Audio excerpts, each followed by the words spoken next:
দাদা আমি বাংলাদেশ থেকে গরু কেনার জন্য আসছি, দামটা একটু কম রাখবেন। এই, শালা তোমার মায়ের গায়ে হাত দিস, তোর এত বড় সাহস? ও এটা আপনার মা হয়? অবশ্যই আমার মা হয়। আমার মায়ের গায়ে তুই হাত দিস, তোর এত বড় সাহস? বাবা বাবা, মায়ের গায়ে হাত দেয় কোন শালা? এই যে বাংলাদেশি শালা। কি রে শালা, তুই আমার মায়ের গায়ে হাত দিস?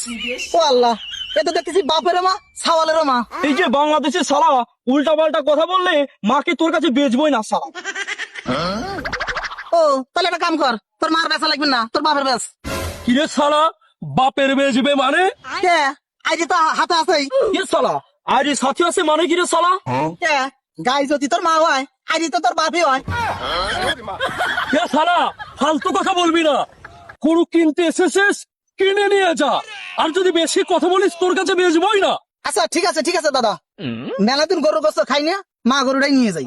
আচ্ছা শোন, নিয়েই যাবি, ওই আস্তে করে জব করবি, কষ্ট দিবি না। আর অল্প অল্প খাবি, একেবারে খাবি না। জানিস তো আমাদের মা হয়, কষ্টটা তো লাগবে নাকি রে? বুঝতে পারলো কিনা? আচ্ছা ঠিক আছে, এই যে টাকা নেন। শোনো বাংলাদেশি, আমার মায়ের যিনি কোনো কষ্ট না হয় দেখে শুনে নিয়ে যাবেন।